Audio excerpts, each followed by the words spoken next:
并没有任何有关美国针对这项军售要进行调整的任何讯息。反倒是最大的问题是在于，我们希望在国会当中有关于军售的条例相关的预算能够不要节外生枝，如期顺利的完成，这才是目前最重要的。那另外传出美国总统川普要与赖总统来谈话，那目前有新的进度吗？如果有任何最新的发展，会向国人也向各位媒体朋友们来报告做说明。你好，欢迎收看新闻面对面，我是谢仲。来一看为你介绍今天要请到的特别来宾，左手边第一位康社社立法委员林俊宪，大家好；资深媒体人理工男黄创夏，大家好；资深媒体人陈同豪，大家好；右边为你邀请到台北市议员钟小平，大家好；资深媒体人邵逸夫，大家好；财经专家徐清煌，吴告，大家好。好，那选战所有的一些的话题，对年底包括你看得到，不管是从军售，然后包括川习会对台湾未来的发展，甚或一些民生上的一些事情，好，包括各政党的主席啦，或是政治领袖、地方诸侯，对选举会有什么样一些影响，是大家现在关注的一个重点。待会现场来宾把最新的一些资讯告诉给全国所有的观众朋友。当然，更重要一点就是现在立法院现在也正在审，那结果1.25兆的特别条例呢？那通过的是结果是7800亿，那条例通过，现在正要审所有相关一些预算。但在川习会以后，大家现在突然发现，第一个好，赖总统跟川普会不会有通电话的事情？第二个，这个通电话是跟军售有关系吗？还是其他包括两岸之间，包括统独的问题，甚或会不会跟晶片会有关系？好，那再来，那7800亿第一批发价数就算了，第二批的发价数那140亿。真的会如期到位吗？大家一直担心说，川习会以后会不会有一些被搁置、暂缓，所有这些。那今天美国的海军代理部长也已经直接说了，因为伊朗战争的关系，那批是不是会暂停？真的会这样吗？让你听听看，来。Buy arms from us, and all of a sudden there's a pause. What are you hearing from the Taiwanese about the pause? Chairman, I have not heard. I have not spoken to the Taiwanese. However, we have done some foreign military sales to them, and it's just right now we're doing a pause in order to make sure we have the munitions we need for Epic Fury, which we have plenty, but we're just making sure we have everything. But then the foreign military sales will continue when the administration deems necessary, sir. 专家听起来就是暂停，他讲的 pause 就真的会暂停了。基本上呢，那个他是叫高雄，翻译叫高雄，对不对？是代理部长，对，海军代理部长。然后他讲的话不是只是在记者会上，不是在研讨会上，他是在国会麦康诺这个重量级的参议院前的听证会上。所以这代表的是美国五角大厦相当一个比较趋向明确的立场，因为伊朗有事，所以台湾我暂时可能顾不到，所以暂停140亿。可是那140亿，那当然它是幕僚意见，因为现在那个140亿国会通过之后，1月就过了，是放在川普的办公室里面，所以最后裁决权不会是这个海军部长，而是川普。但是这个消息出来之后，那当然会引起巨大的震荡，因为如果行政部门，尤其是战争部门表达了这个意见，而且川普呢也预告不是周5就是周6就是周日，还可能对伊朗叫做大铁锤行动，他们需要更多的弹药，那是不是因此这个140亿美元的本来要卖给台湾的会暂缓，都变成一个悬念？那我为什么讲悬念呢？因为川普其实《纽约时报》说你不要把它当成筹码，川普本来就是什么东西都当筹码的人啊，所以这件事情会有怎么演变，其实都还在变化之中。而这种变化之中呢，就会给台湾当巨大冲击。所以总统府马上出来说，国委会说，目前没得到相关资讯。但是下一步就是，那现在赖清德一直在等着那个远端电话、越洋电话打来说，哈罗威廉，我是川普。这通电话会不会打来呢？或者是这通电话要打来之前，会不会有美国的很多人已经透过我们的外交管道、国安管道问一个川普最喜欢问的问题？ Can you give me any cards？ 你还能够给我什么呢？对不对？所以这个140亿就代表着筹码原来《纽约时报》说这个以为是习近平跟川普之间的筹码，那现在发现川普把这个筹码的价值、附加价值无限运用，会不会是对台湾的筹码？而这对台湾的筹码会是什么呢？其实大家会更关切。这里面关切第一个就是因为呢，首先呢，其实是1979年，美国就跟那个江泽民去访问美国的时候，美国就讲过不支持台独，但是后面只有小布希还有克林顿讲过，总统讲到的，只有川普。但是川普以外，美国其实都是维持着态度，没有这么讲明。但是这一次会不会要台湾？你不要给我片面改变现状，要讲得更清楚。这个事情是一个压力。那第二个压力，我上礼拜五在这边有讲嘛，我就觉得怪怪的，是贝森特，预告川习会之后会讲很多台湾，那时候就觉得很怪，为什么是贝森特？对，为什么是贝森特？就川普回去之后又开始讲台湾的晶片，又说台湾偷了什么？那是不是台湾你自己也要去盘点一下 ？Do you have any 卡？你还有什么卡？你还有什么牌？那这牌会不会是我相信魏哲家以及他们那个台积电请的那些地缘政治专家？目前也很关切。但是，川你的意思是说，川普可能如果有那通电话，可能不是我们单纯想的就打来说，哎呀，放心啦，其实我跟他没有聊什么，然后你们还会照样军售。其实他可能是用这个当一个筹码，然后我们可能包括好，你说像林卓水委员都讲说，他不会单纯来跟你聊那种你好我好大家好的嘛，不会啊。然后包括你刚刚讲魏哲家，也就是说，那如果我要冒着跟习近平那个地方，那也许翻脸，然后我要把这个军售140亿照样给你。你还有什么东西可以给我？台积电、晶片还可不可以再多？这是他最近特别提到，我们又偷晶片，什么这些事。所以他有很多一些筹码甚或那统独的议题，我们要不要讨论一下？你最近讲，所以那通电话如果打来的话，那会有很多事情要谈吗？基本上呢，面子是给足了台湾，对不对？我跟纳坦雅胡通电话，我跟普丁通电话，他也讲说他跟习近平通了好几次电话，所以我们台湾也在国际场合有跟川普通电话的位阶，看起来。这个面子是有了，但是里子是什么呢？他也跟泽伦斯基常常通电话，可是泽伦斯基后面要交一个东西出来呀，乌东的矿产协议对，所以那台湾呢，你的半导体供应链，尤其是川普现在又抓到一个理由啊，就是你们台湾自我防卫的决心11.25兆只有62.4%啊，那剩下的37.4%，我很担心啊。那我担心什么？他不会担心台湾安危啊。川普这个人从来不担心哪个国家安危啊。他担心什么？他担心台湾的半导体嘛，所以他会连续着这一个。那你半导体如果不能确保，你这个少了37.4%，军售我可以给你啊，但是给你之后你就确定一定过得了吗？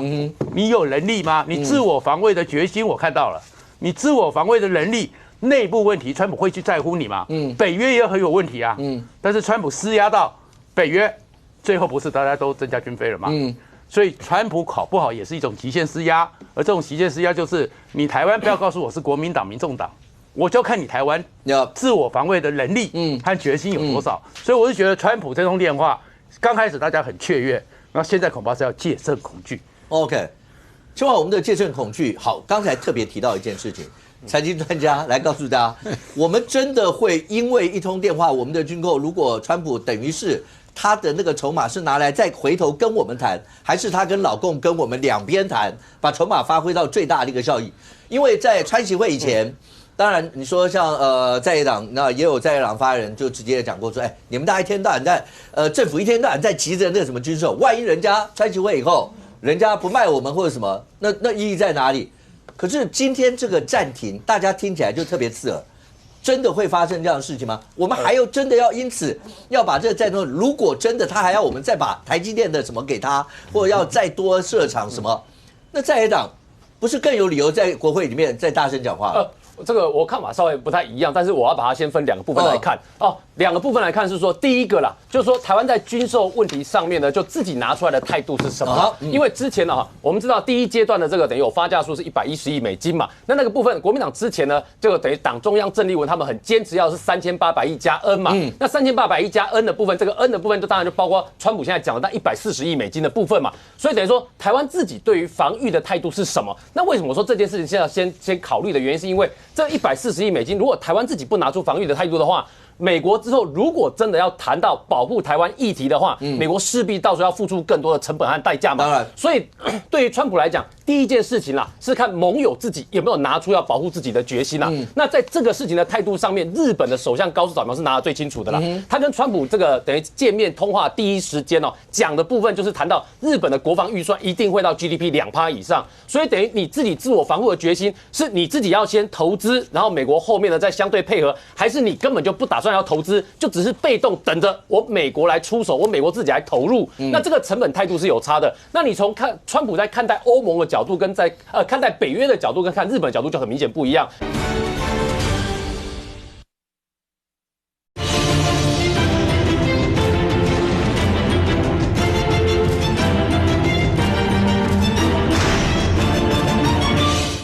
还是你根本就不打算要投资，就只是被动等着我美国来出手，我美国自己来投入？那这个成本态度是有差的。那你从看川普在看待欧盟的角度，跟在看待北约的角度，跟看日本的角度就很明显不一样。他就一直觉得北约就是不肯花钱，然后但是川普就是对日本的态度呢，你肯自己先投资，他是满意的。所以你也看到这个日本啊，就是这一段时间呢，有一个很大，我对日本来说算是利多的是，日本的军工股几乎都得到了振奋。为什么？因为日本对于出口军武的捆龙锁等于是被正式的打开。那你可以想见啦，就日本出口军武这件事有没有得到美方的同意？美国是一定要同意的。所以等于说，对日本来讲呢，一方面我投资我自己的这个国防，但是二方面呢，我自己在军武上面呢，我也可以得到出口，我有一个利多。所以呢，川普对于高市早苗的这个态度呢，他是满意的。所以我才说要分2个阶段。第一个部分是说，台湾自己在国防这件事情上面，你自己有没有投资自己的决心啊？那为什么我这么讲？是因为早在将近1个月前今天是5月21号嘛，5月22号，将近1个月前，当时前国民党的不分区立委徐玉仁就讲了会被暂缓这个字眼。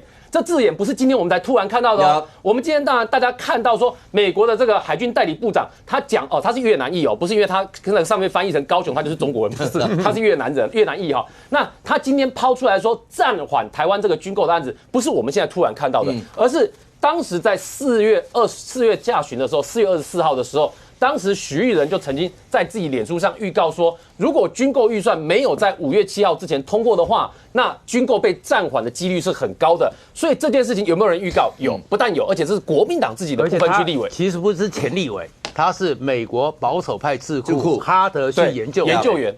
然后呢，这个你看他这边讲这句话的时候呢，徐玉仁当时还讲了另外一个字眼是什么呢？你注意看他除了讲暂缓的几率高之外，他还讲说一暂缓就不知道什么时候会重启，这更可怕。为什么？因为暂缓这件事，徐玉仁这个将近1个月前是预告，但是他同时也讲说暂缓就不知道什么时候会重启。那你刚刚看到这个代理部长的讲话里面美国海军代理部长的讲话是说，这个要等到国务卿要同意啦，战争部长要同意啦，但其实讲就是川普团队这整件事情都要同意啦，包括川普本人要同意啦，所以不会只有他们2个同意啦。所以呢，徐玉仁才会说一暂缓就不知道什么时候会重启。而徐玉仁在下面他的脸书那时候写的有一句很完整的话，大家要看他讲说，川普因为这个期中选举要到了，他要跟习近平谈成一笔大交易，所以呢，对台湾来讲变数很多，对台湾来讲是不利的。你知道徐玉仁讲完这段话之后，后来我们都看到发生的事情叫做川习会。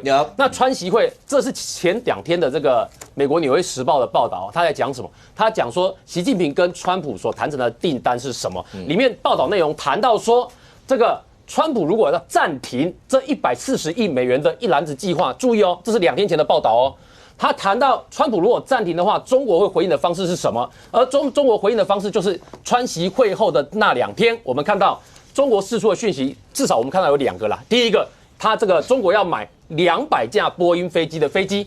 那200架波音飞机的飞机呢？这个订单相当于多少呢？你如果查一下那个波音的主流型号的话，一台大概是3亿美金左右，200架大概就是600亿美金的订单。而这600亿美金的订单，除了是波音吃到之外，美国另外一家公司奇异也可以同时吃到它里面的设备的订单里面的引擎的部分。所以等于波音吃到订单，然后奇异吃到订单，川普第一笔生意就是600亿美金。然后第二个，这个他提到另外一个交易内容就是，中国同意在2026、2027跟2028 3个年份。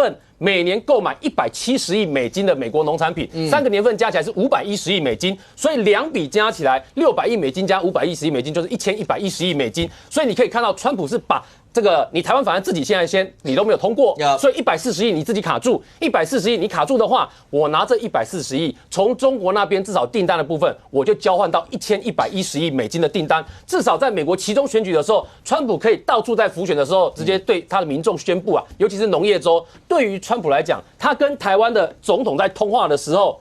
那我问你，他从台湾这边是不是可以问到说台湾有没有要加码的内容？对不对？中国在加码嘛，中国加码了波音的飞机，加码了奇异的引擎，加码了农产品嘛。那台湾除了这个他提到的晶圆部分，你有没有其他加码的部分嘛？之前我们有提到说台湾有企业会到美国去投资嘛，那他一定会问你的投资有没有加码的部分嘛。所以当他跟你谈的时候呢，他一方面跟你谈了啊，有个东西出来之后，他再去跟北京，再去跟习近平再去交易说，那你还有没有要加码的东西嘛？所以这就是我们讲的两个部分。第一个部分，当我们自己前面没有确定的时候，后面这一段呢，你就是任人家操作了啦。那人家要操作的时候呢，就变得我们这个我相信啦，这个对总统府来讲，现在应该是高度在注意这件事情要怎么去做沙盘推演啦。否则哈，那个交易的门一打开哈，你如果大概没有开到一个程度，把它关起来的话。后面你被大家一直在两边重复去加码那个空间呢，我觉得对台湾来讲可能就会有很多的危险会发生了。小平，我照刚才不管是青黄或者创下前面所讲的，是因为我们中间一直是因为这次的特别条例是在大概因为去年大概11月25那种在宣布完以后，然后行政院就提出来了，中间大家都知道经过了很多嘛，包括连副委都没有，然后一路这样子，所以如果是这样的话，是因为我们自己拖到了。在川普眼中，变成你的决心跟态度，演变成现在搞到被暂停，暂停以后，我们可能要付出更大的代价，会变成这样吗？这个应该这样说，请导播先放一段音乐，刘文正的《热线你和我》哈，因为其实这个打电话我是支持的请问你，我们一生的追求的愿望是什么？中华民国派，中华民国是个主权独立的国家，对吧？不容老共侵犯，两岸互不隶属，美国总统都。打电话给你的总统，那你还不是一个正常国，就是个正常的国家。这是第一句话。好，再拉回来，我觉得有点复杂了，因为我要讲个很重要的原因是不是因为拖到？那是不是因为美国的工人超难管，做武器的工人也缺，做武器的军火公司也缺，我看管理是一塌糊涂啦，基础建设都它的高科技很强，但美国的工人绝对不是像台湾半导体的工人，然后要检查你去尿是白的还是黄的，白的话你就不认真，就是我觉得方方面面要衡量一下。小平检查尿那家公司没有做半导体的，我知道，我比喻现在都是写的都是这样子的工厂。好，然后那个还选过想选总统，好，继续讲。是，好，再拉回来哈。那可是这样不管种种原因会让卢秀燕跟我们的。亲美派受到打击请问你，亲美派之后是不是扭转成7800，容不容易？非常不容易。邓浩，你同意吧？非常不容易，中间的艰苦。那现在你川普这样做，不管任何原因，那当然他是要先给那个史诗的那个计划要去伊朗，但请问你会不会引起我们呢？我讲国民党内部。然后对叫做和中派的反扑是会的，和中派就直接说，你看你们在这一头热什么，搞什么？对，人家后面也没有要给你啊。对啊，会不会这样讲？这时候韩国瑜跟这时候卢秀燕有没有一种感觉啦？是被川普被小放鸽子一下？在你知道这个党内的形势接下来啊，但没有，但郑丽文毕竟他是党主席啊，他就觉得他英明睿智啊。他就看出来形势就是这个样子啊！就你们在一头热，你们就一直要去抱着人家大腿干什么呢？是嘛？就辛苦嘛，亲美派嘛。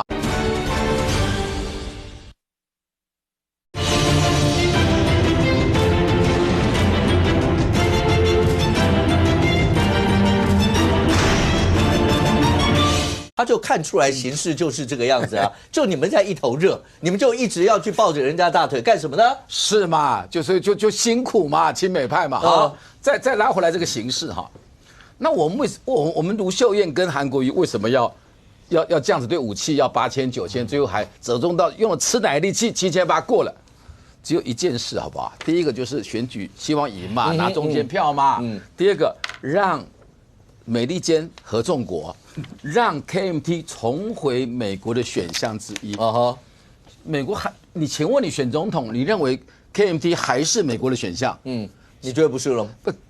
当初从什么时候开始不是？当初这个民航外交的时候，那个时候是马英九很强，那时候民进党不是选项，我们是选项，因为马英九真的很强。但现在我们可能不是选项了，你知道吗？那从什么时候开始不是选项？我觉得从谁当家？我觉得从蔡英文的那个中华民国在台湾那一套以后，就很艰难的对美国对 KMT 对哈。那现在有一个曙光出现，就是根本都不能选蓝白合当然没有6成，可是合起来还是比单独的 KMT 大嘛。那总是有分挺抗你，只是看起来不管卢选或者韩选。可是那军购啊，是各种千丝万缕啊，然后那个川习会，然后这个川普要打电话给赖清德，很复杂。其实这个，但万变不离其宗，就是我们美国人在看你2026，你撑得住撑不住啊？你 KMT 啊，撑不住我可能不要你了，你知道吗？那2028我就然后另外一方面，你以为赖清德吃素啊？但是最近改变多大？我在你的节目讲了很多次，我说民进党有2个神主牌，如螃蟹之巨鳌，反核恢复核电呢，这个都可以放弃。你看赖清德那么固执的人，为了赢多灵活，但我相信美国的压力了。第二个更厉害的是，不讲一边一国了，本来2个部长讲一边一国，现在在考虑是不是要废不废冻结或继续冻结台独党纲他在看呐，2026怎样？2026如果选的没有那么好，民进党，这个都可以动那为什么？那请问他这样，他想第一个要胜选，第二个美国人要他这样做，那美国人要我们往中间走，美国人要这个民进党的赖清德，你是最台独精孙，台独精孙都往中间走的时候，我们 KMT 该怎么做？一切都是2句话，一个胜选。一个跟美国怎么打交道，如此而已嘛，哪有多复杂？是不是？郑丽文主席难道不懂你讲的这个吗？你们郑丽文主席难道不懂你讲的？懂啦，我是小书童，他厉害博士的，开玩笑，是不是？这是我个人的浅见，好不好？在节目讲一下。但俊秀委，如果这通电话来，对我们来讲，未来是福是祸的这一段，但是它绝对是一个历史定位，因为1979年以后没有我们跟美国总统之间现任的元首，因为小英上一次那时候，川普那时候还没有正式就任，他当时当选嘛，所以那不算正式。但是这个历史定位之下，到底会产生什么一些后果？你有听到蓝营包括后面我不知道还会有更多，像徐小莹他们就直接说没有啊，美国为什么会有这些疑虑？就是因为你们台独的立场啊，或什么，他就不愿意再继续。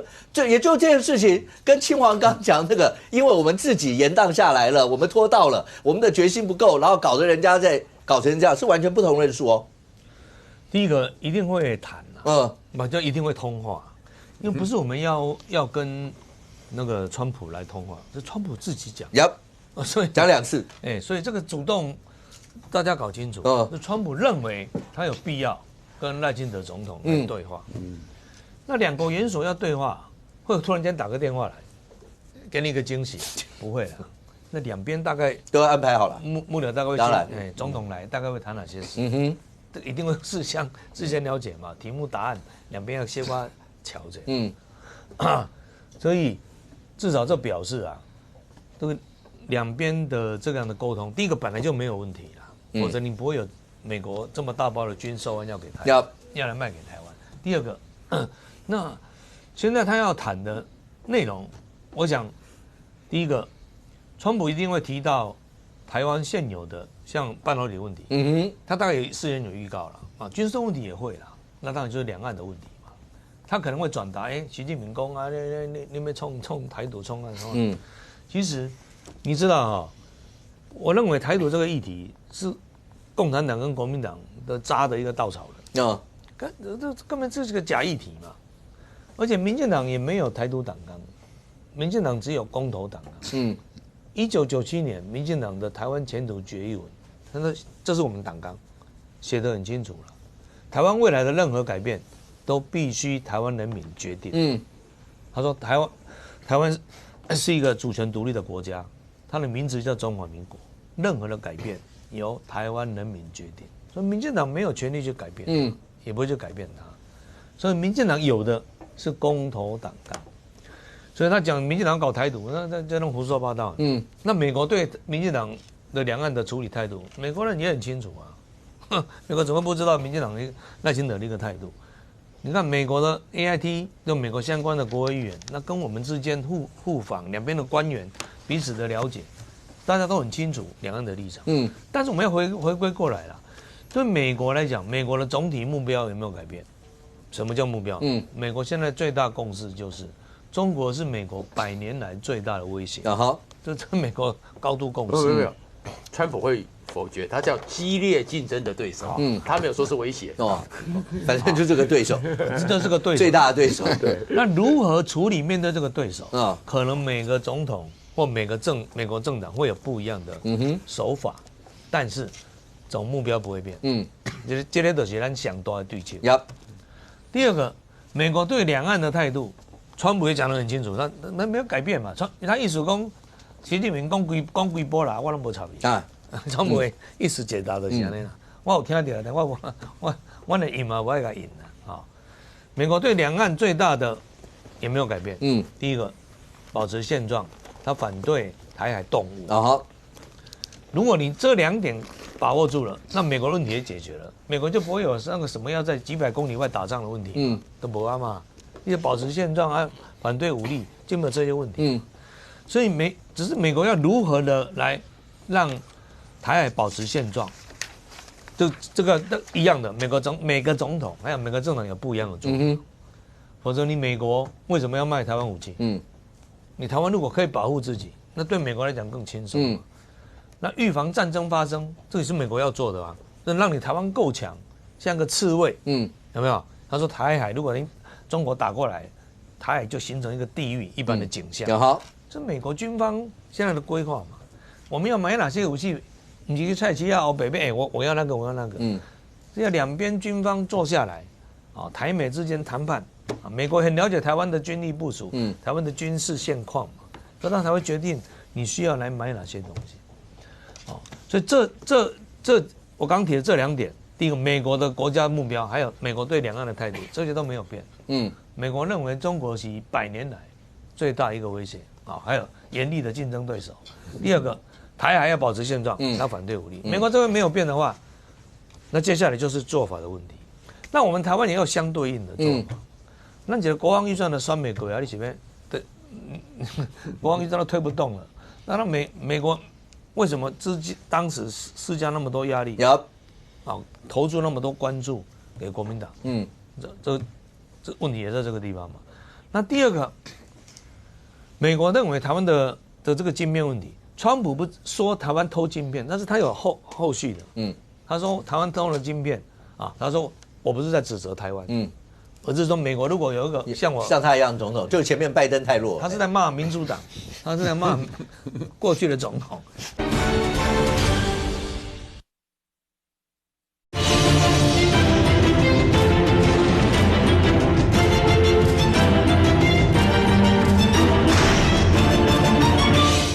他是在骂民主党，他是在骂过去的总统。那我川普这个总统晶片都不要台湾淘汰。他意思是在捧他自己啦。所以台湾晶片的问题，基本上美国所谓偷晶片不是说要去打台积电。你看台积电都美国人在买，你看外资狂买。台积电2000多块的所以第一个，美国现在关切的确实，他也关切到台积电过度集中生产的问题。这个在前总统民主党的拜登，他的国安报告里面，他第一次把晶片过度集中生产列为美国的国安问题。那不是咱的问题美国把它列为是美国的问题。那后来台积电的回应就是，到德国设厂，到日本设厂，到美国设厂，甚至还要在亚利桑那还要再扩厂。所以晶片上，美国现在需要台湾配合，管制，封锁，就像台湾今天不是3个被抓了，对不对？他偷偷的把 NVIDIA 的晶片偷卖给中国嘛，所以基本上台湾是美国非常重要的一个核心伙伴，因为如果中国是他100年来最大的威胁，那美国在处理中国的问题的时候，他不能没有台湾。可是委员，如果照你这样讲，我们就不用担心海军代理部长讲要不要暂缓或什么，因为你如果照这样讲，我们又是第一岛链不可或缺最重要的中间的那个枢纽，那你迟早要卖给我的那我也不要给你晶片什么，我也不要再多加什么其他的条件。因为你势必如果那2个前提都在，你也跟老共视为你未来最大的一个竞争对手，你又一定要台湾，那我也要展现决心啦，那我就买啊，我也不担心你不卖我啊，那我也不要再加条件，我可以这样吗？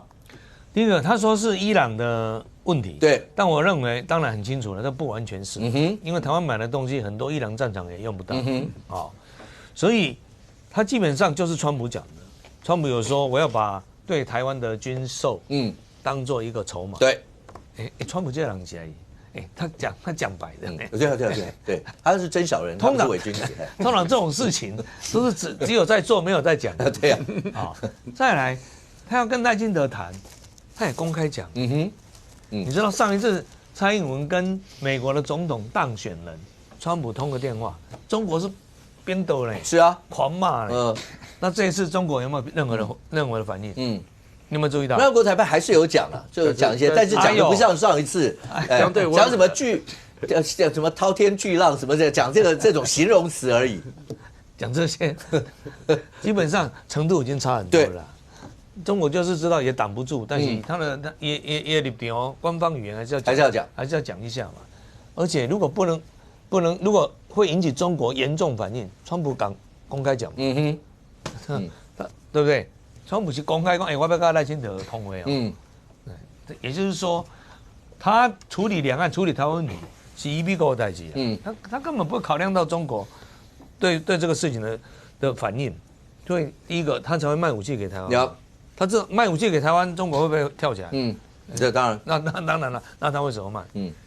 也就是说，美国有他的两岸政策嘛，中国政策嘛，然后他现在要来处理，他把军售问题当成筹码，那我们就看川普要中国给他什么。中国现在给的就是好像清王刚讲的，买飞机啦，买农产品啦。但这是川普要的吗？那他还要什么？我们不知道。这个就是川普。接下来川普可能，如果不是川普要的他两边也会谈的。因为接下来不用很久，习近平9月吧。习近平也会到美国去。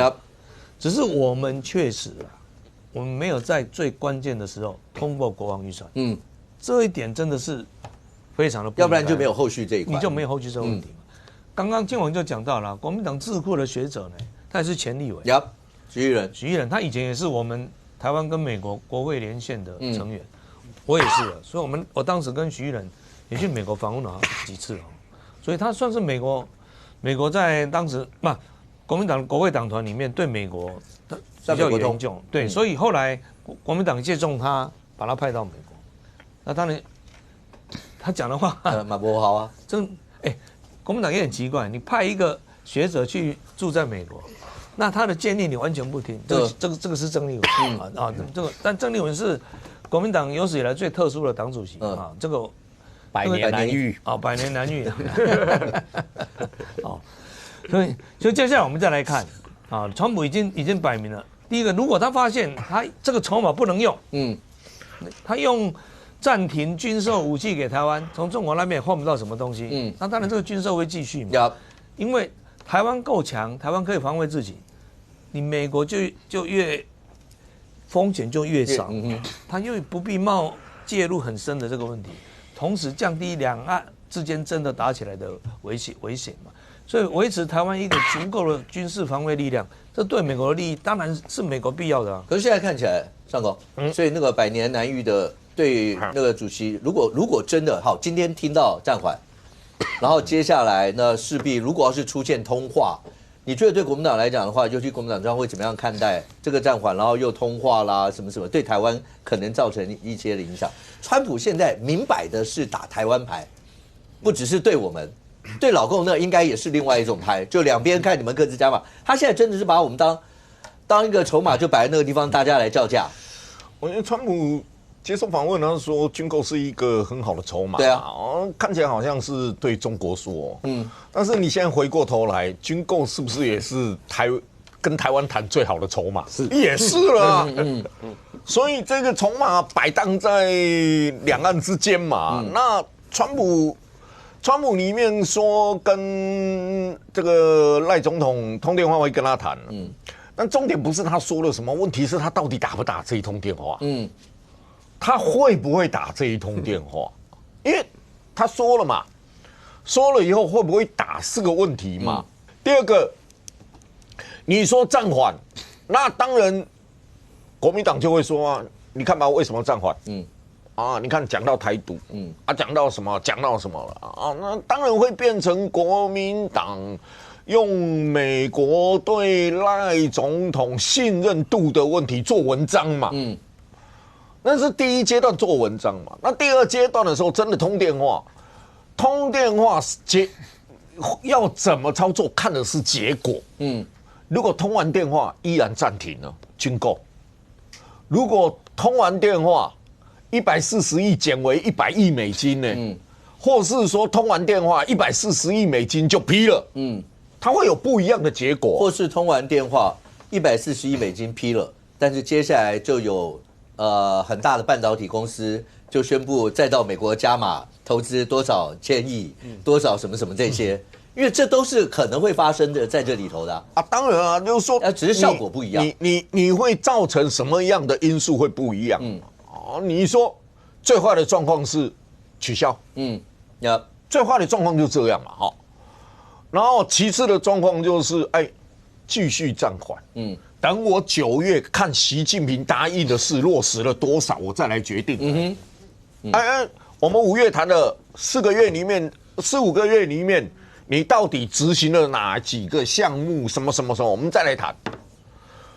当然减量是不幸中的算受损最小。如果根本就取消呢？取消的话，这对赖清德对民进党一定是一大重创。那就开始说，你看吧，就因为你台独啊，你怎么样？美国完全不信任你啊，怎么样？那就变成。选举操作空间。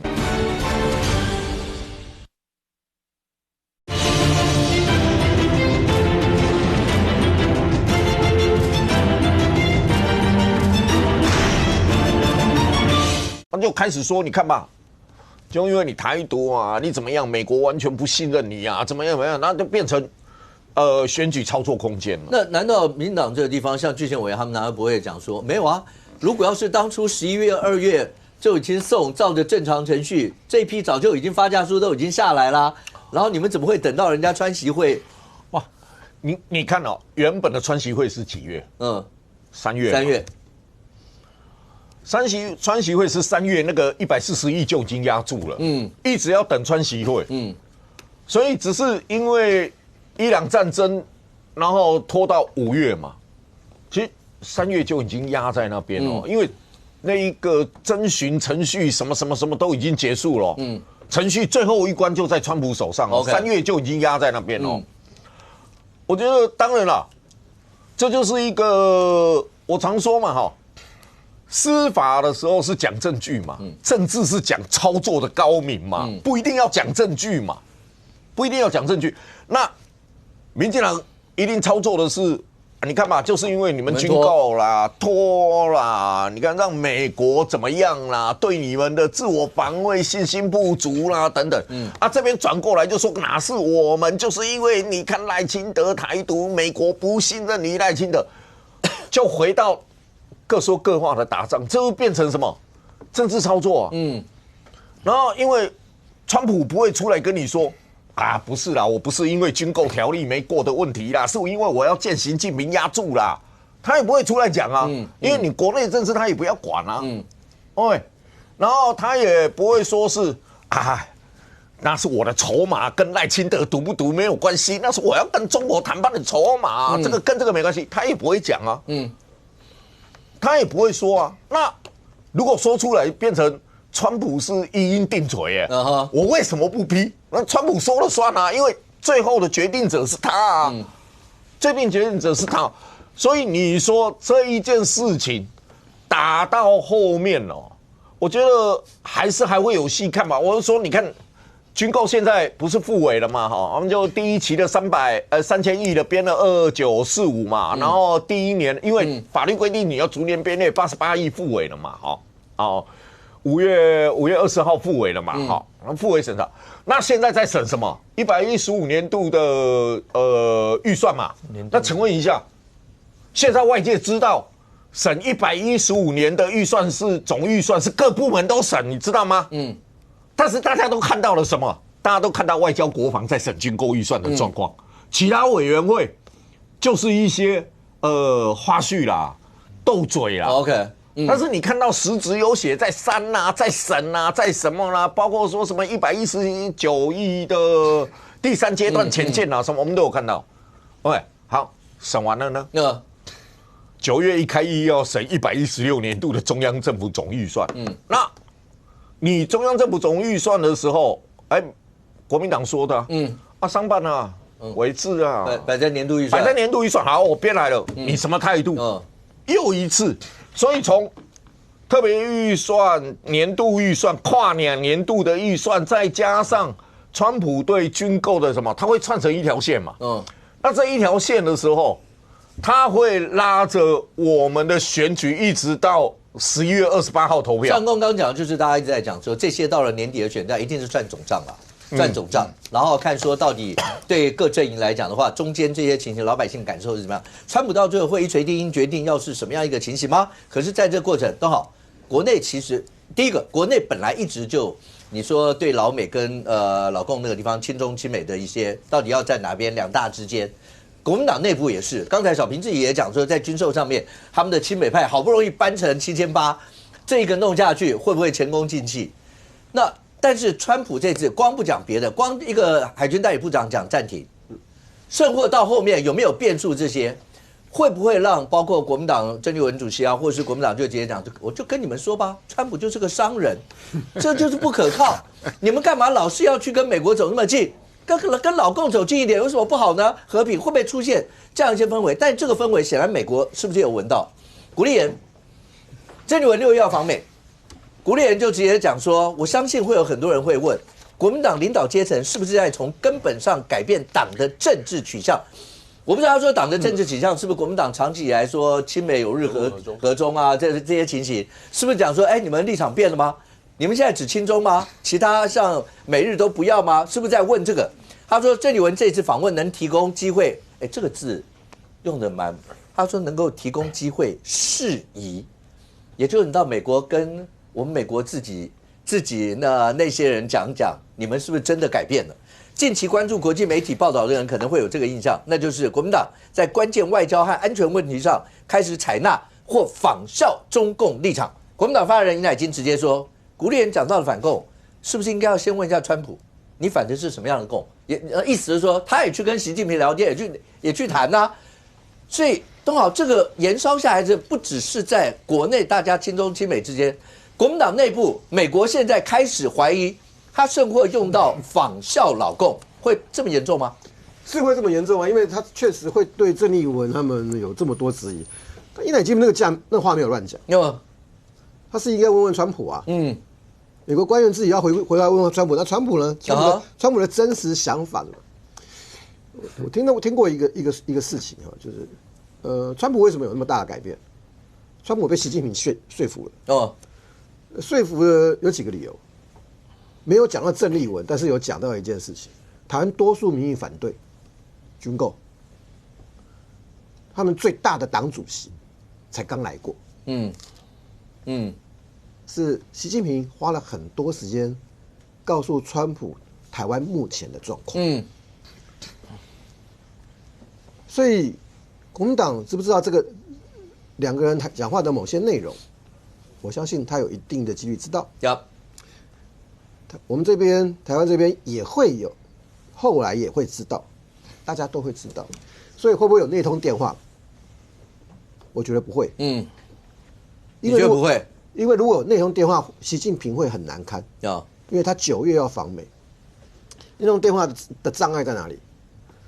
中华人民共和国坚决反对美国政府跟台湾有任何官事上的互动。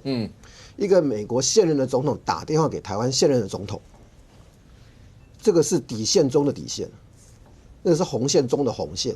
然后再过来呢，你看国务院这边或者是战争部以前的五角大厦，在所有在对我，因为我们都有对口嘛，所有的东西都说维持不变。但是时间会拖，为什么？因为他们的老大川普啊，所以川普跟下面的人现在是一堆人要帮他收拾善后。好，但是第二批军购案到底会什么时候才会过？跟代理部长，跟美国海军部代理部长，他那个也是只是找个理由了。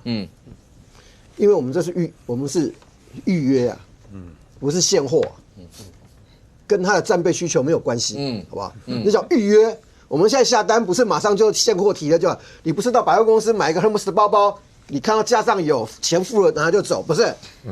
你付了钱你要等。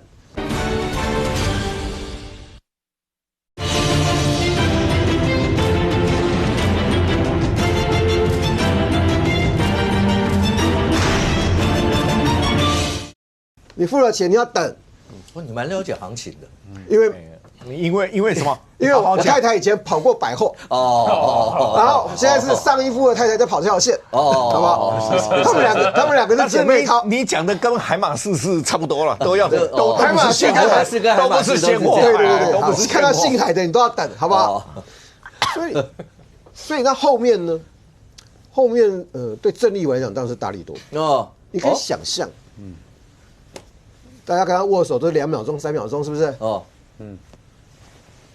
我讲的是对的啊，郑丽文一定这样讲啊。国民党里面想要压住郑丽文，不要让他乱讲话的人，现在怎么压？郑丽文到了美国，他的个性会改吗？不会改啊。川普以下的人当然想问郑丽文，国民党现在是要走什么路线？以前他是两只脚理论嘛，现在只剩下一只脚嘛。他现在还有跟美国这一块吗？当然，美国人会古立言的讲法就是美国人会抛出很多质疑啦。可是关键古立言的说法，当他用到适宜的意思就是有很多存疑了，我会质疑你嘛，所以你才要来适宜啊。可是郑丽文根本不在乎嘛。是，因为郑丽文会直接跟他讲，你们总统跟川普见面，我也跟川普见面了。川普没有要见他，我也跟习近平见面了。刚才讲太快，见到川普那厉害了，见川普厉害了，搞不好那你们2028应该就是他了。见川普啊，对啊，就要他了。但是回过来很核心嘛，那国民党要怎么去质疑郑丽文？你要拿什么质疑郑丽文？赖清德这次也被打到啊，因为川普这样的变化对赖清德也是一个挑战呢。对民进党也是个挑战呢，因为这路线呢。我是觉得这边要补充一下，我刚才在谈的时候啊，都忘了一个最核心的问题：美中台之间谁是庄家？就是我们在谈的时候，其实现在讨论这么多，对不对？看起来其实真正做庄的就是川普，川普才是专家。所以你说那种事宜或什么，现在国内可能会有自己的内部，但是最后对台湾来讲是川普在做决定。而这川普决定里面呢？是因为川普的白宫办公室里面有一张最大的画像，是他最崇拜的人物，叫做雷根。那雷根是什么样？雷根就是美国在政治学还有全世界政治学里面讨论的一个超级总统制的起点。为什么讲这件事？川普要去之前，不是大家讲说违反6项保证吗？你知道我们的那个《中国时报》老前辈傅建中去写过这个跟过程。雷根去了，大辣辣的。然后这817公报，我们一直讲的817公报嘛。那817公报那个草案出来的时候，美国内部都炸锅了。傅建中还有台湾的代表，当时去找了他们那个最亲台，当年现在年轻人大家不知道，最亲台的高华德。高华德就说他有跟那个雷根通话，然后雷根就想说啊，原来我被中国骗了。然后雷根还用了他，我们就翻译叫他什么字了。我绝对不会签，但是雷根签了，但是签了以后，中国以为他赢了。第二天6项保证出来，所以其实美国在中间这个，然后最后呢那个东西除了是美中台关系的一个论文里面，大家博士一直在写，最后面谈的一个是后面变成是芝加哥大学政治系里面最重要一个东西，美国的超级总统制其实是诸法皆空。自由自在，所以川普会怎么搞？我是说，大家不要讲那么多，是台湾怎么搞？川普会怎么出手？其实那才是大家真正要去研究的。不过你要注意一件事情，除了川普讲，不管是打电话或其他的，从国务院到五角大厦，全部都是在做擦屁股的动作。对，所以这个事情你要让子弹再飞一下。再看一下，因为他现在我觉得等一下美国内部自己都在乱。OK 啊，可是现在看起来的话，刚讲到谁做庄，美中台谁做庄，可是年底这场选战，你可以想象出来，这个军购、军售这些的议题在年底选战，那一定会被各方拿来用。但你换一个角度来讲，如果民进党的参选人，不管现任首长或是议员，居委会，那如果赖清德总统同时是民党主席，去各个人站台，会不会有人跑？好，会不会有人就见面2秒，然后就握手2秒钟，握手2秒钟，然后没有合照。陈林飞不会跑，不是，就是给我戴手表，还要比这个动作哦。上次发生总统去站台被放鸽子是马英九啊，马英九谁放马英九鸽？马英九有一次去嘉义，Nice 集团的小公主哦，小平就记得这个事情，这个那时候。有人说啊，支持马英九就是支持国民党那个候选人，国民党那个候选人报警，对，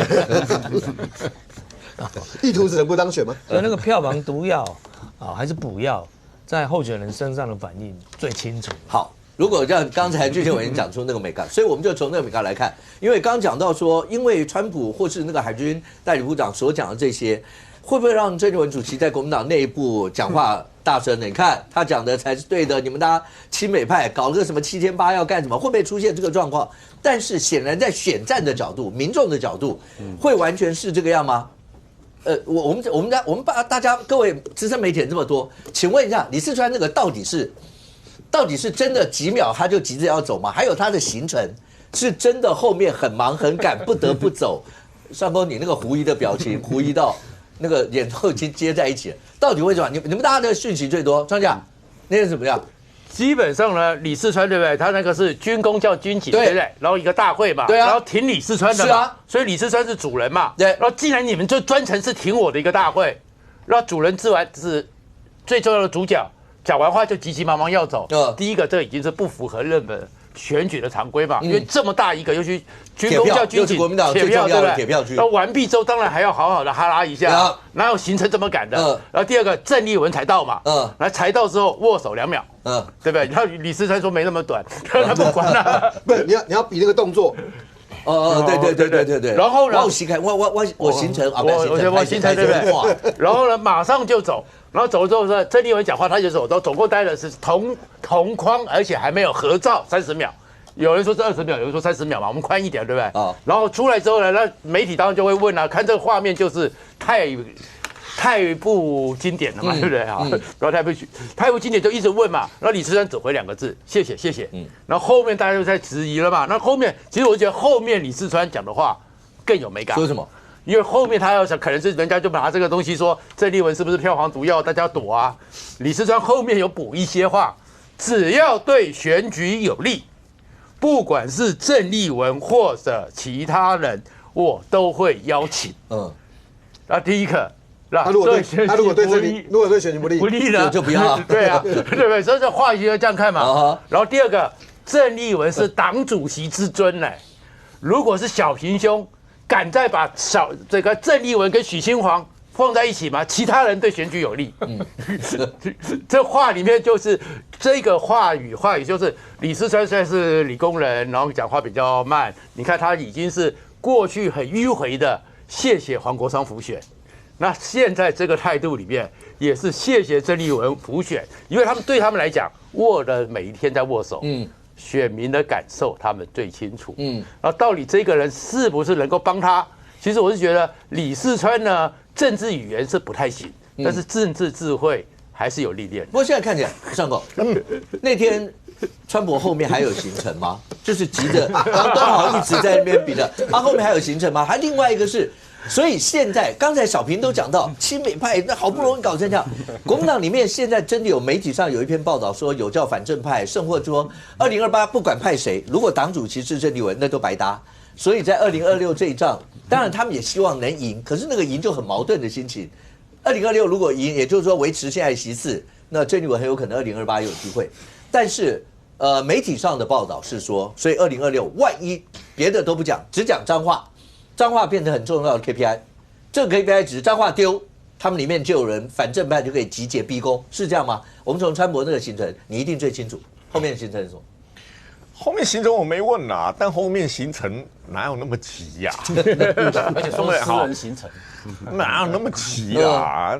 那我觉得你也要把那个镜头回到前一天那个蒋万安不是跟李四川吗？对，不，蒋万安跟李四川合体那一天，媒体有问他们2个人说，郑丽文辅选的问题。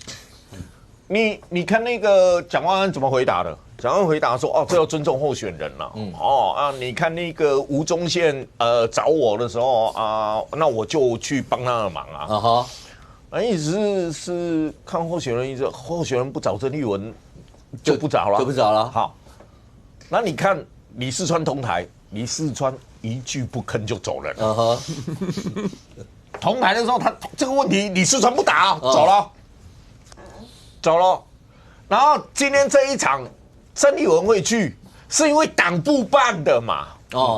党部办的邀主席来嘛，正常，对嘛，正常嘛，对啊，对不对？但我怀疑是时间安排不好，应该是一个先走一个后到才对吧？不然你说这个行程安排的很奇怪。你如果真的安排一个中间有个时间差，那一定也会被做文章啊！这么重要的国民党铁票区的这个没有党主席，党主席又亲临，然后不拉着小平的手喊几个动善给大家看一下。既然是铁票，主席来不来有差吗？但是他一定要党部办的嘛，重点是党部办的嘛。那你说李四川会不会战战兢兢？这就要怪你没办法啊。郑传媒做的那一份民调，政党形象占29%多，对他影响，对不对？29%多，然后个人特质30出头一点点，那等于说，个人特质跟政党形象，把李四川的民调往下拉，跟苏巧慧那个不分上下，打平了。那政党形象是谁代表？郑丽文，在党中央叫郑丽文啊，在政治舞台上面叫立法院啊。那如果你是候选人，你看那一份民调，你还希不希望看到郑丽文？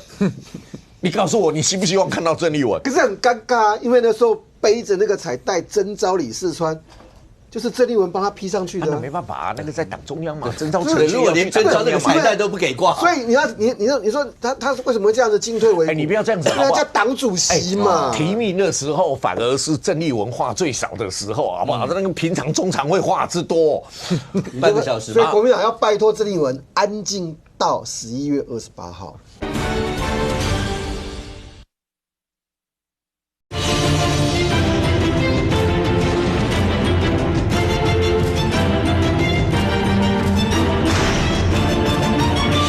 那个平常中常会话之多，半个小时。所以国民党要拜托郑丽文安静到11月28号，这样国民党就。国民党要拜托，他是党主席，你就拜托自己党主席安静。对啊，他只能拜托，你又不能罢免他。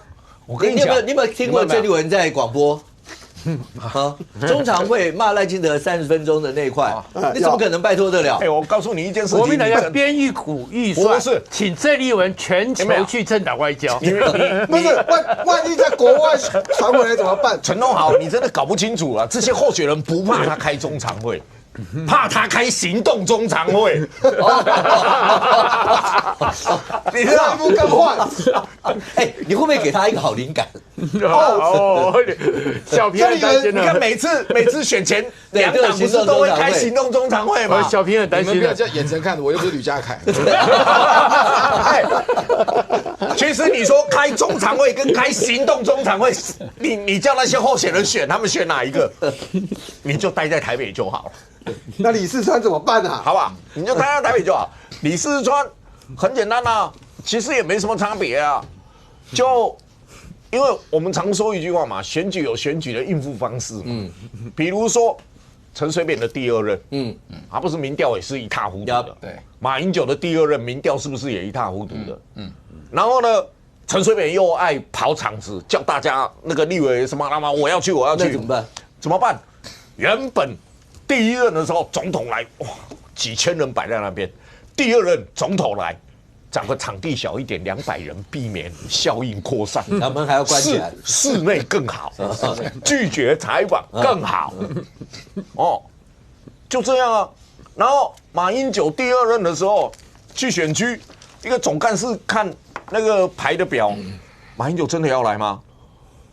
候选人的另外一半说啊，没办法，他真的要来。能不能跟他们说不要来？不行。哦，好吧，既然要来，地方不对。他马上总干事就说：“你们怎么会安排这个地方？你应该去最深蓝的地方哦，你不要排这个地方嘛。就你去最深蓝的地方，大家看到马英九还会乐嘛。在那个区块的扩散效应，马英九的负面扩散效应会最小嘛，皆大欢喜。对啊，所以好，你既然要来，我地方怎么排？排到哪里去？”避免负面效应扩大，但上公对不对？但国民党现在主席就是郑丽文啊，是吗？没办法。所以刚才讲说，国民党里面真的有所谓的反正派会酝酿2026逼宫吗？没有，反正派是批评郑丽文的事很多啦，但是只要问一句话，谁是反正派的主要的扛把子？扛把？对啊，谁？你说赵少康吗？赵少康跟郑丽文是杠来杠去啊。但赵少康没兵啊，要当扛把子，底下要有兵呢。你没兵，你怎么扛？也在铜锣湾才好。原来以前郑丽文是他的兵啊，对吗？跑了，现在人家不只是跑了，人家现在是上将军了，那个地位已经下来了。那个赵少康比不过了。那你说他现在是党主席，你说有没有不满声音？问题是。谁有兵的人可以集结？兵集结，现阶段看不出来。但是你说反正的声音在党内有没有？一直都有啊。而且7月不是要开全代会吗？大家都在看一件事啊，这是过去包括朱立伦、吴敦义在当党主席都曾经有过的流传，就党内一直在传，就说，怎么让朱立伦安分一点，怎么让吴敦义安分一点？党代表大会提案修改党章，列入罢免机制，罢免党主席机制。这次会有人提吗？不知道啊，因为过去每次开全代会的时候，党主席如果惹毛了人，就会有这种串联的声音出来啊。那我只要提罢免，那个党章里面设定罢免党主席机制，把提案提出来。你郑丽文怎么处理？当然啦，党有党的运作，会把案子淹掉。但是我就给你难看哦，我就已经就是要给你难看，叫你不要乱讲话。上公刚讲这段，会不会在未来在国民党里面，然后会7月嘛？对啊，那是7月嘛，对不对？以前党代表大会的时候就会传出，每次都会传出这个声音嘛。那大家就看7月会不会，然后包括11月28选，那选的状况怎么样？国民党会不会出现这样子？彰化逼不了郑丽文哦，因为你那不算他的，你注意看嘛。最近党内的郑丽文的派系是怎么说脏话？当初朱立伦规划谢依凤选的时候，有没有考虑过这个问题？朱立伦所以是朱立伦的问题决战中台湾治理平台，卢秀燕现在人在哪里？卢秀燕的问题这个是你打卢秀燕对啊，卢秀燕呢？然后又在说那谢家内讧，你叫我怎么办？是谢家长的问题。对啊，谢家内讧要怎么处理？谢依凤是立委嘛，亲女的问题。谢依凤是立委，那韩国瑜为什么没有办法尽到一份心力？他现在你注意看韩国瑜的问题，你注意看现在是不是在讲谢哲的话？谢哲的话，脏话丢哦。市都如果直辖市都没丢脏话，我跟你保证。李乾隆下台，李泽华下台，郑丽文继续当主席。那当然呢。OK， 会不会是这样的一个结果？但小平，你们现在真的有东南自保了吗？因为今天媒体上有讲，他就是自保的代表人物。然后还有包括卢秀燕邀了，就是很多蓝白营的小七一起拍宣传照。我是中小洞是吧？中之洞。好，我应该这样说了哈，就是蒋万安、韩国瑜跟卢秀燕，我觉得隐隐然会有一个联军的态势啦。就是为什么？那这个叫做比较亲美的嘛，在军购的立场。那第二个呢，我们国民党大概分成比较亲美跟比较和中这两派。好，那这3个人去哈，我跟你讲，才有人才叫得到群众去了，才会带票来，大家同意吧？这是基本的 ABC 嘛。好。那要小讲一下东南为什么东南自保这个解释名词一下。就八国联军的时候，你不用拖时间，好不好？直接回答问题，好不好？好，大家拖时间，好不好？找了刘坤一，找了这个山东巡抚袁世凯，找了这个两广总督这个吕鸿章，反正4个人就是跟他们领事馆谈嘛。反正不要打仗嘛，打就打嘛，不要搞到我，就大概就这样。那现在我觉得啦哈，是不是有东南自保啊？现在还看不大出来哦。但那而且我们哈这些建制派出身的人哈。不会像新闻那边那样，就是小伟下个标题叫“东南自保”，有没有怎么弄，都是会隐然。那建制派拜登做事，然后他们那些国民党这些大头做事哦，你的这种少壮派做事，就是会达到目的，但好像就是淡入淡出，很平顺，很柔顺，似有若无的。对，这就是国民党的似有若无，到最后不要变成无。我告诉你，就是无。他们不会选择，就是好像。太大的冲撞，OK，而遂行不会像这种大结盟，就是做法跟张之洞会温柔多了。我觉得是不太一样的。讲白话文了，就是书生造反了。书生，国民党内部再怎么打，就是书生造反。对，你也弄不出大事。对，那书生造反也未必说一定是那个书生3年造反不成，也未必像7800还是通过。郑丽文还是妥协，但除了谢谢郑丽文跟傅昆萁以外，还是过。我觉当然各方面的压力等等，所以我觉得啦，讲脏话这个东西太小了。新北讲脏话，那我们讲干净一点的话。你觉得是新北吗？我觉得关键呢，我觉得郑丽文的去留是新北啦，脏话太小，你们会不会看？我觉得我看法的是这样子的，就新北我们当然希望川博赢嘛，很重要嘛哈。那新北我觉得才是讨论整个选举的成败到主席这个层级。刚刚上一副讲的很精准啊，脏话丢掉就可能秘书长都不见得下，可能主发委主委就下。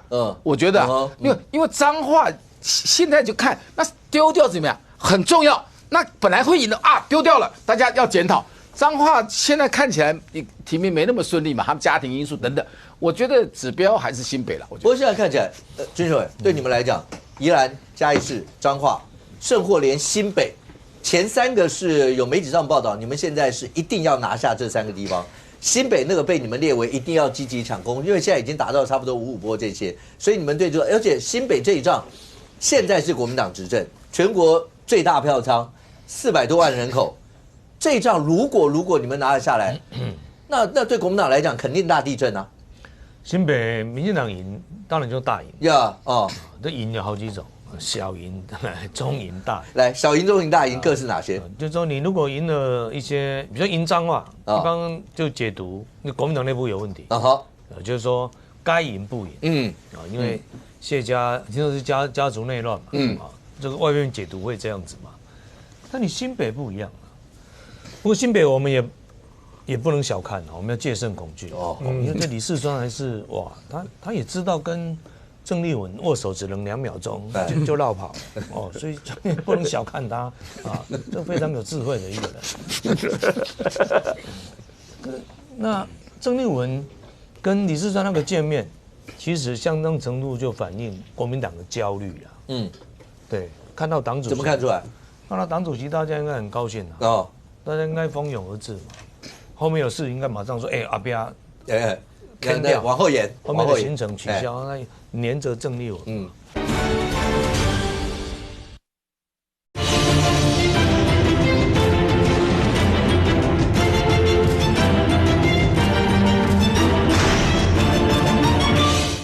大家应该蜂拥而至嘛。后面有事应该马上说，阿彪，砍掉，往后延，后面的行程取消，那黏着郑丽文。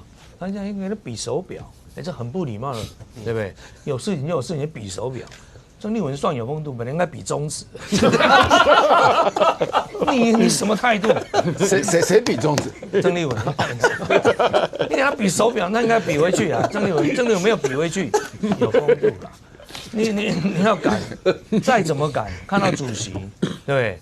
一定要陪着主席，因为那是国民党内部聚会嘛，听说是嘛，党部内部军公教的，他们的铁票型啦，铁票型嘛，所以也看出国民党现在大家知道他的破口在哪里那你党主席成了票房毒药，那麻烦了，因为郑丽文他是有正当性有权利到处都去。当然刚我提到什么行动中常会，各党都会下乡开中常会。那为什么要下乡开？就是要帮候选人造势。当然，那到时候如果国民党行动中常会到哪里，那当地的候选人的反应就很清楚。这个我们希望国民党赶快去评委一下也试一下曾丽文目前的一个战力和他的人气。那以目前来看的话，民进党由原本的比较沉闷担忧嘛，当时还在担心哇，那这次的县市长选举因为到底有哪些地方可以突破？点来你问嘛，那你对下面所在你也赢你要多一席多哪里？现在可以讲的地方越来越多你有嘉义市必赢了，你已经可以用到必赢了。对，但还是要戒慎恐惧。嘉义区啦，中华啦，彰化嘛，那宜兰绝对很有机会，机会很大，比国民党想的都大。连新北市都有机会，那政党气势就会交叉了。之前有人想新北谁会赢嘛？而且当时是一个非常吊诡的状况，李四川没有说要选，他民调超高嘞，高到我就觉得，这个人也没说要选，那也没在地方跑，为什么民调那么高？连侯友宜的副市长都大输给他，对不对？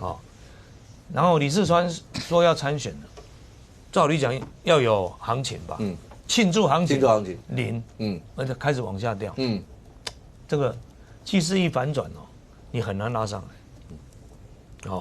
那我们再来看一个人的态度，其实是决定新北市很重要的。谁？侯友宜。因为侯友宜他在新北，这个没有人怀疑，绝对是他的地盘，而且他有相当高的那个施政满意度。那侯友宜原本如果他没有属于人选就算你看他原本是希望他的那个什么刘文兰，结果你李四川川博过来。所以李四川你要优先解决的不是苏巧慧，是侯友宜，对不对？你侯友宜没有解决，你怎么往下打？那看到现在为止，这个我要请问上公，侯友宜有开始帮忙支持李四川吗？从上公的严肃的有是有啊，还是有啦有，但不满也有吗？不满也有，为什么会有不满对那个他的竞选架构的组成呢？这个重点组成我们观察点是侯友宜旁边重要的人有没有进入到李四川的辅选团队？还有侯友宜这几年经营下来的基层，就侯友宜在新北非常久他当过副市长，在选市长副市长能够接任选上市长的很少你在台湾看很少，县市长大部分都立委，对不对？就是侯友宜算是在新北很重要一个人，所以国民党没有李四川处理不了侯友宜，照理讲谁要帮他？就党嘛，那么党主席嘛，那曾丽文可以处理侯友宜嘛？对不对？当然听到都要笑出来，所以曾丽文这个主席，如果你没有办法在这种状况下帮你党的候选人，这主席怎么搞下去 ？OK， 所以搞不好，等曾丽文去美国访问回来以后，国民党候选人跑得更远，大家保持距离，以策安全。但所以才会有传出什么7月以后要换党主席，我不知道了，希望不要。来金华，可是蓝白合，因为对国民党来讲有一个谱，就是再怎么打。你说自己一标兵马去打，跟旁边有盟军一起进来打，所以蓝白合一直是用算术的方式在算嘛，对，就6大于4的算法，像这样打。那不管实质上是怎么样，可是蓝白合之下，第一个蓝营的主席郑丽文刚才讲的那些问题，对于自己的候选人的状况；第二个，如果再加一个白营的党主席进来帮忙，那对候选人来讲，真的是喜上加喜的大加分吗？那蓝白合之下，有人就讲，民众党总是要算计一下自己，除了嘉义，OK， 但是另外像最近的新竹，像竹北，竹北黄国昌是直接说，我们征召了邱成远，那麻烦国民党就礼让竹北。国民党在竹北有4个人要选，对，就你怎么会直接开口就直接说，哎，拍谁这一席我们要来选，所以麻烦让给我们。你这样虽然大家蓝白合之下，就像这个国民党比民进党大很多，听起来难道不会不舒服吗？这会种下双方之间在合作上面会觉得矮幼的一些因素。这个2个部分啊，就是说刚刚5哥用到说这个是喜上加喜嘛，有2个主席嘛，对不对？对啊，2个主席嘛。对啊。可是这个2个主席下去，目前看起来这个喜上加喜，前面要把这个金加上去了。哦，就是有金有喜啦。哦，这个合起来叫金喜，听起来还是喜，但我说是有金有喜的。所以这2个主席加上去是有金有喜。那为什么这样讲？就是说，其实国民党的人啊，包括我相信连李四川本人在内啦，应该都知道，就是说这2个主席其实仇恨值都不算低啦。好，不管是郑丽文也好，黄国昌也好，仇恨值都不算低。所以李四川那个动作哈，我这样讲，在这个肢体心理学上面，你知道李四川这个动作最明显的就是看手表这个动作，指手表这动作，它是很明显在郑丽文前面指手表。那你知道人下意识在指手表行为就是我要走，其实要走，你有行程你就告诉他我有行程要走就好，不用特别指手表。指手表是一个下意识的防御型的动作啦，也就是呢，就是怕你不相信，所以我指手表告诉你看。那其实郑丽文会看他手表吗？其实郑丽文也不会看他手表。对，所以这个动作其实你一看就知道是一个防御型的动作，他就是要离开。他就只是要离开，然后假脱手表来脱身而已，就是这样子。所以这就是为什么这个李四川的动作，看一下表好不好？看手表是本来是很想留下来，实在时间太赶了。是这个意思哦。小平这个解释也不错，但你这样讲，李四川在这一场之前，你知道上个月初的时候，李四川是特别去胡琏的故居啊，反共将军胡琏的故居，而且就是在郑丽文传出要去跟习近平见面那个时候，李四川去访问胡琏故居，然后当时他们新闻稿给媒体的标题叫做“反共将军胡琏故居”。我请问你，李四川是为了什么？如果不是为了这个郑丽文去跟习近平见面，怕那个形象会影响到他选情的话，他干嘛要去挑一个反共将军的故居？而且特别新闻出来的时候都强调反共将军这4个字，他大可以去讲胡琏将军故居就好了啊。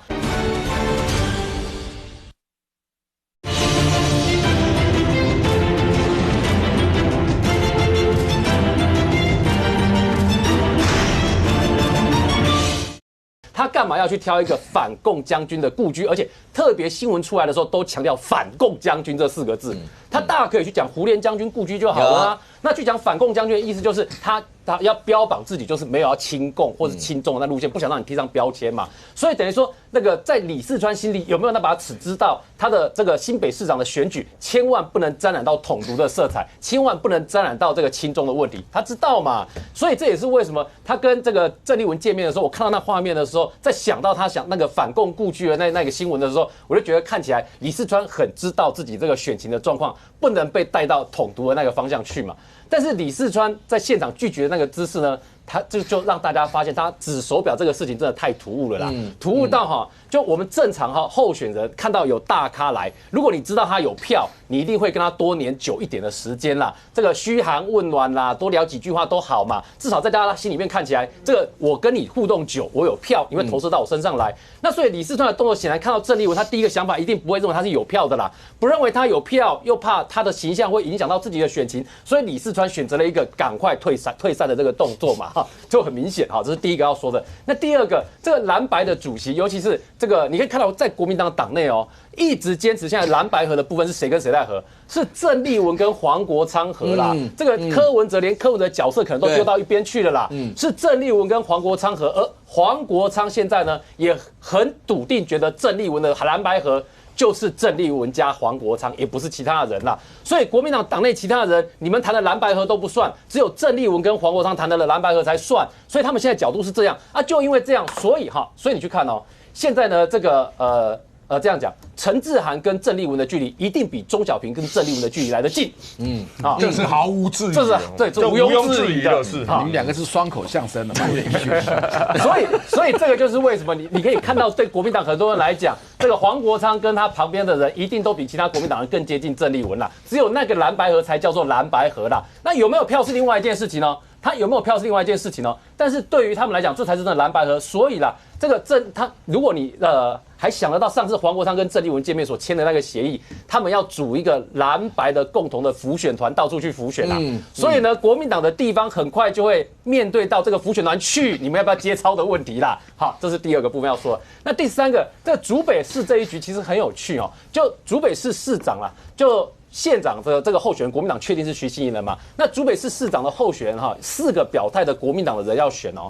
那也就是国民党党内已经有4个人表态哦。表态的人里面很有趣哦。为什么说很有趣？是因为4个国民党的候选人有2个都有民国党的背景，跟徐熙莹自己是一样，然后呢也都代表民国党选过立法委员，所以表示这2个人呢，这个关系呢都不是你要抽都可以抽得掉的啦。所以不管是吴旭智、邱静雅这些都不是那么好抽得掉的啦。特别是这个新竹这一局特殊在它同时联动到新竹县长选举、竹北市长选举，还有徐熙莹如果真的选上的话，留下来的那一席立委的补选啊。所以这里面有这么多的位置要联动，所以它不是黄国昌想要他就可以给你的，至少在地方的角度看是这样。对啊，这一局一定不是你黄国昌想要这个新竹县这边国民党呢就把竹北市给你，连立委补选都给你，这是不可能的事情啊。所以这边后面在运作的考量是把这3个位置的联动，这个我讲是那个徐熙莹或是国民党方面的考量是把这3个摆在一起在做评估啦。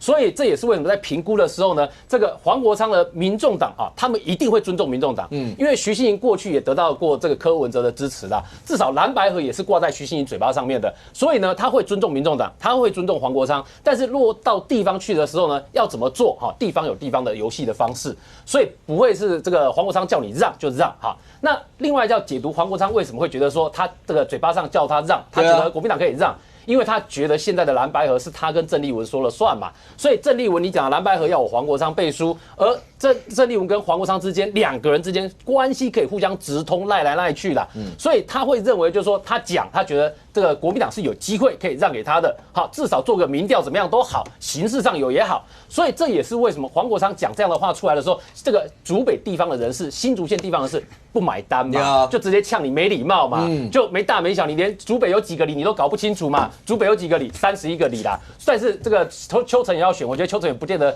搞得清楚竹北的地方的状况啦，所以这个也是为什么你站在国民党这些这个新竹县地方人士的角度，在看黄国昌讲这个话的时候，怎么看都觉得这个你这个看起来有傲慢自大的感觉，至少我听到的是这样啦，所以这也是为什么然后另外是国民党在新竹县的组织也是盘根错节啦，然后所以地方上的组织呢有一大块那个都不是黄国昌理解的啦，所以这也是为什么当他们讲完之后，在新竹县这边地方人士呢，这个很多人是把这件事情呢当作是傲慢或是没礼貌或是笑话看，但回的最认真的就是徐熙莹本人，反而是徐熙莹本人认为说你的目标明确，因为你给了一个邱成远出来，那你给出来了，我们就知道怎么样去整合。那这所谓的整合是要整让邱成远出来吗？看起来也不是啦，看起来比较像是把这个一样啦，就是尊敬做出来给这个民众党给黄国昌，做完了之后呢，回到地方的布局上面来，仍旧是新竹县长选举、竹北市长选举跟立委补选一起做联动跟考量了。OK， 但都好，对民众党最近来讲多事之秋，而且退党，现在而且都上新闻，然后大家都要把事情弄大，好像会这样。然后今天最新的是龟山那个地方，然后也有什么地区主任要退党，就每一个好像都是因为要在这选，然后结果后来发生什么样？你说每个政党都有说因为要选举，大家没有办法瞧好，有人要不要退？可是民众党这些问题为什么好像都被放大，然后都被大家特别来讨论？因为黄国昌因为他的四大金钗四大金钗一个就干掉3个了。李友仪、想妍妍，还有那个主任，对，那个男生叫宋什么？不是四大金钗。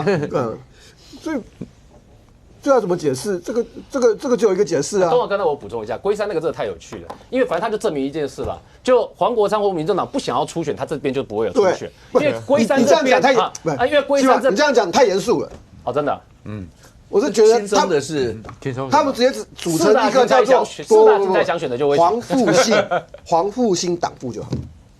黄复兴党不是国民党的吗？对，现在他们民众党也离开民众党的也组了一个他是复兴汉的复兴啊，黄国昌复兴，黄国昌，好不好？黄国昌复兴党怎么这么坏呀？不是，那你能怎么解释呢？是网友哭手出来了，因为这都是因为他就是党主席就是黄国昌嘛。就是这个黄国昌任内发生的事情嘛，那跟复兴什么的有什么关系？因为他们都得不到黄国昌的心啊，没有主席，没有主席关爱的眼神啊。没有组那个复仇者联盟没有？这个我解释一下，他们没有能力复仇者，没有能力。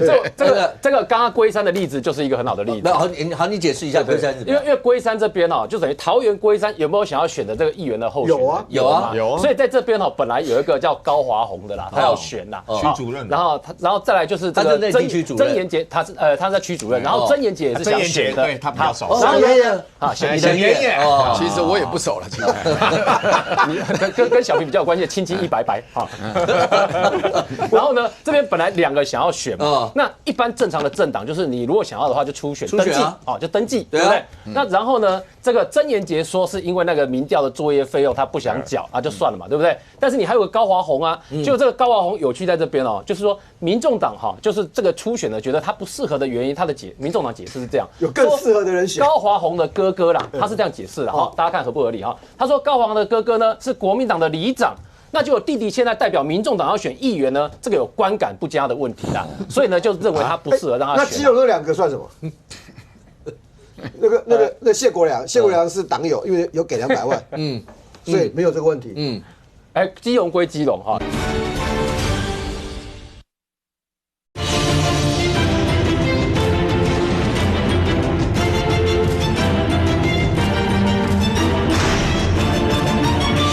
那谢国良是党友，因为有给200万，所以没有这个问题。基隆归基隆哈，这个重点基隆归基隆，龟山归龟山，好不好？重点是给柯 P 的，不是给我的。重点就是龟山呢，反正本来有人要选，现在要给那个周小云去，就是周小云啊，就是三鲁输给家乐福那个，就是先搞掉了李友仪，然后再去龟山又搞掉了，一个赶3个啊，就是。那个周小云到那边去，我们升级派陈小云出来，就是在这边啊。我在讲龟山本来是有人，但是呢初选等于是让没收完了之后就要征召，所以等于一个本来可以初选地方不初选了，然后用征召。那征召的这个人呢又很有趣，就他从这个金门，然后到了三重，到三重呢弄走了原来的李友仪，因为李友仪在那边选过立委嘛，但不让他选。那李友仪走了之后呢，就跑了一个这个家乐福哥出来。那家乐福哥出来呢，没想到初选竟然赢了周小云，所以呢这个号称黄国昌4大金钗，这不是我列的哈，这网络上都查得到。这个号称黄国昌4大金钗之一的周小云呢，现在安排就由征召他到龟山去参选那一席的民众党的议员。不过我跟你讲哈，就说其实这些人离开哈，并不代表他们就会支持民进党。对。就是除了你讲龟山那个例子，我其实前一阵子那个戏子那个卖花的那个小女孩，我看得很难过。她不会投民进党。但是因为柯文哲他开始接触政治，他就是经营一个小花店，然后花了几年的时间跟着柯文哲，然后这次他们之前他也表达了他想要投入选举，那也是忽然之间，嘣一个人就下来，他没有大声嚷嚷，他就是写个脸书讲说，他要回去做自己，就不碰政治。回去继续卖他的花，那个是满腔热血进来，接触到政治的，也没有对黄国昌他们口出恶言。OK， 可是黄国昌，你当然党主席，你给人家是什么？我说这个政党当然有很多竞争啊，你会考虑到适不适合啦，你有没有资源什么的，在提名的时候，可是这个政党有没有一点温度啊？不是只有杨宝珍一个。然后你如果至于这样子，你还会有更多的宝宝啊。OK， 这些各政党之间的问题要怎么样去解决？但是今天媒体上面有一则的新闻，我相信很多观众们都会注意到。上公，从马办那时候对萧旭晨啊说什么有没有什么一些状况要调查啦这些，但今天最新的出来的是包括像马以南他们有发声明，而那个声明某种程度是可以看得出来。马英九前总统，就是他在包括身体或各方面的一些状况吗？当然，先看这是周美青哈，他是说，你看为使英九日后之医疗需求及照护有妥善之安排，好，本人与包括这个马以南女士在内，其他马家亲属也有请马以南。女士担任主要之执行者，必要时代表马亲属跟大家说明嘛。好，这是周美青的声明，请各位看一下日期，5月12号。这份声明什么时候出来的？昨天晚上。所以中间隔了9天。好，那当然马以南也发声明了。马以南也声明了嘛，家人希望这个马英九能够真正的退休安享余年嘛。基金会事务全数交由董事会处理。好，那当然里面他也写，对于过去跟马成功结缘啊、公司的这个同仁啊、幕僚啊，马家很感谢嘛。好，当然这一个声明5月12号就写好。那其实他们在4月就已经找律师谈。这个东西为什么会突然出现哦？其实这个新讯息出来的时候，就说在5月15号第一件啊，在法院上面第一件，希望这个法院裁定哦。那相对应的法律的模式出去以后呢，其实国民党内有一点在传开来了。好，传开来。那当然有媒体就去问这件事了。那媒体问这件事的时候，获得的回应是，有一些方向是对的哦。然后呢，他们说他们也有声明，那就问你声明什么时候出来？他说等新闻出来，我们声明就出来了。所以昨天新闻出来了，他声明跟着就出来了。所以你注意看，是5月12号，5月12号就拟好，5月15号就向法院递相对应的文件了哈。好，那就是说为什么会有如此突然的动作？马英九基金会里面有人就是一直主张马英九以自诉的方式要去提告，消息成根。就是自诉的，因为马英九他现在是马英九基金会的代表人嘛。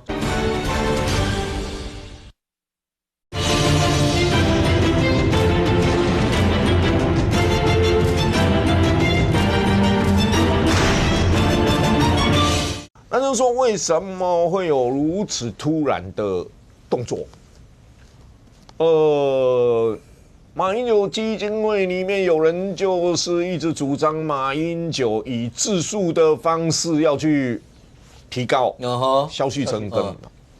就是自诉的，因为马英九他现在是马英九基金会的代表人嘛，所以他是可以直接是提自诉的。那这一件事情，就让他们家属已经觉得不对了。已经不对了。各位如果还记得3月他接受某报访问，马英九传出来了很多很负面的消息。就联合报在台北比较偏北的某一个场合里面，马以南碰到了马英九基金会代理执行长。不是马以南，那个周美青。对，碰到戴霞玲。对，然后直接抱怨戴霞玲，说怎么会安排这个？以後如果要安排类似的事情，必须经过他们家人同意。已经表达了对基金会的一定程度的不满。因为目前为止看出来，基金会里面某些人一直在逼调查小组要提调查报告嘛。那当然，声明还没出来前，调查小组的确约了6批人。OK， 好，大概的状况问了，但是他们为了顾及马英九，如果基金会如果有人要硬逼的话，基金会里面现在7席董事不是一直要补4席吗？为什么一直都不开董事会，董事都不去？因为那个是谁的人马，他们很清楚嘛。如果硬是要逼的话 ，OK。调查小组加1名董事，4人全部要辞职。搞到4名董事准备要辞职哦。然后因为这个声明出来以后，调查小组的目前的方向是：好，你家长出来了，全部交由董事会负责了。马英九的问题先摆在旁边去了。他们在考虑调查报告要出来。OK。当然。